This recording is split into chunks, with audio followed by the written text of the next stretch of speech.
ചരിത്രത്തിലെ നിർണായകമായ ഒരു ഘട്ടത്തിൽ പുതിയ പരമോന്നത നേതാവായി സ്ഥാനമേറ്റ ആയത്തുള്ള മൊജ്തബ ഖമനേയുടെ ആദ്യ ഔദ്യോഗിക സന്ദേശം ഇറാനിയൻ സ്റ്റേറ്റ് ടെലിവിഷൻ പുറത്തുവിട്ടു.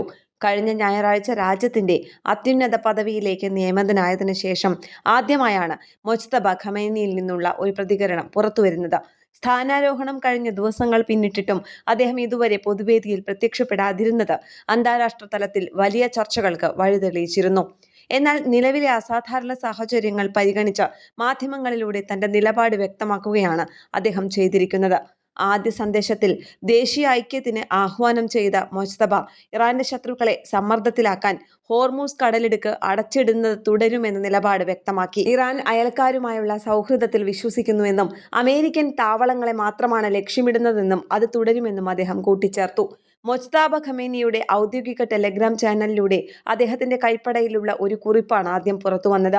ഇറാന്റെ ചരിത്രത്തിലെ പരമോന്നത നേതാക്കളുടെ പേരുകൾക്കൊപ്പമാണ് മൊജ്തബയുടെ പേരും ഈ പട്ടികയിൽ ഉൾപ്പെടുത്തിയിരിക്കുന്നത്.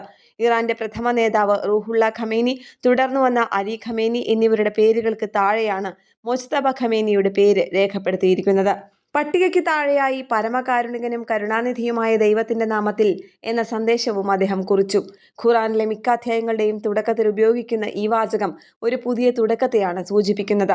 പിതാവിന്റെ വിയോഗത്തിന് ശേഷം ഇറാന്റെ പരമാധികാരം ഏറ്റെടുത്ത മൊജ്തബ തന്റെ നേതൃത്വത്തിന് കീഴിലുള്ള പുതിയ ഭരണക്രമത്തിന്റെ പ്രഖ്യാപനമായാണ് ഈ സന്ദേശത്തെ രാഷ്ട്രീയ നിരീക്ഷകർ കാണുന്നത്. ഇന്റർനാഷണൽ ഡെസ്ക്, കേരള പ്രണാമം.